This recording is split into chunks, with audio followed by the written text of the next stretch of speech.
operations in Iran. Our objective is to defend the American people by eliminating imminent threats from the Iranian regime, a vicious group of very hard, terrible people. Its menacing activities directly endanger the United States, our troops, our bases overseas, and our allies throughout the world. For 47 years, the Iranian regime has chanted death to America and waged an unending campaign of bloodshed and mass murder, targeting the United States, our troops, and the innocent people in many, many countries. Among the regime's very first acts was to back a violent takeover of the U.S. Embassy in Tehran, holding dozens of American hostages for 444 days. In 1983, Iran's proxies carried out the Marine barracks bombing in Beirut that killed 241 American military personnel. In 2000, they knew and were probably involved with the attack on the USS Cole. Many died. Iranian forces killed and maimed hundreds of American service members in Iraq. The regime's proxies have continued to launch countless attacks against American forces stationed in the Middle East in recent years, as well as U.S. naval and commercial vessels in international shipping lanes. It's been mass terror, and we're not going to put up with it any longer. From Lebanon to Yemen and Syria to Iraq, the regime has armed, trained, and funded terrorist militias that have soaked the earth with blood and guts. And it was Iran's proxy, Hamas, that launched the monstrous October 7th attacks on Israel, slaughtering more than 1,000 innocent people, including 46 Americans, while taking 12 of our citizens hostage. It was brutal, something like the world has never seen before.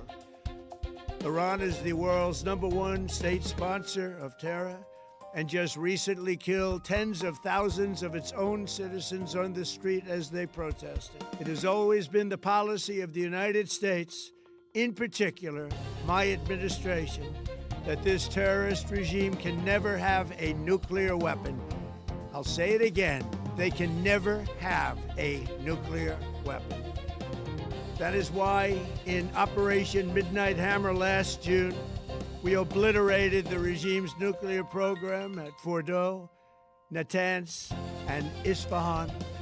After that attack, we warned them never to resume their malicious pursuit of nuclear weapons, and we sought repeatedly to make a deal. We tried. They wanted to do it. They didn't want to do it. Again, they wanted to do it. They didn't want to do it. They didn't know what was happening. They just wanted to practice evil. But Iran refused, just as it has for decades and decades. They've rejected every opportunity to renounce their nuclear ambitions, and we can't take it anymore. Instead, they attempted to rebuild their nuclear program and to continue developing long-range missiles that can now threaten our very good friends and allies in Europe, our troops stationed overseas, and could soon reach the American homeland. Just imagine how emboldened this regime would be if they ever had and actually were armed with nuclear weapons as a means to deliver their message. For these reasons, the United States military is undertaking a massive and ongoing operation to prevent this very wicked, radical dictatorship from threatening America and our core national security interests. We are going to destroy their missiles and raise their missile industry to the ground. It will be totally, again, obliterated. We're going to annihilate their Navy. We're going to ensure that the region's terrorist proxies can no longer destabilize the region or the world and attack our forces and no longer use their IEDs or roadside bombs, as they are sometimes called, to so gravely wound and kill thousands and thousands of people, including many Americans. And we will ensure that Iran does not obtain a nuclear weapon. It's a very simple message. They will never have a nuclear weapon. This regime will soon learn that no one should challenge the strength and might of the United States Armed Forces. I built and rebuilt our military in my first administration, and there is no military on earth even close to its power, strength, or sophistication. My administration has taken every possible step to minimize the risk to U.S. personnel in the region. Even so, and I do not make this statement lightly, the Iranian regime seeks to kill. The lives of courageous American heroes may be lost, and we may have casualties. That often happens in war. But we're doing this not for now. We're doing this for the future, and it is a noble mission. We pray for every service member as they selflessly risk their lives to ensure that Americans and our children will never be threatened by a nuclear-armed Iran. We ask God to protect all of our heroes in harm's way, and we trust that, with his help, the men and women of the armed forces will prevail. We have the greatest in the world, and they will prevail. To the members of the Islamic Revolutionary Guard, the armed forces, and all of the police, I say tonight that you must lay down your weapons and have complete immunity, or, in the alternative, face certain death. So, lay down your arms. You will be treated fairly with total immunity, or you will face certain death.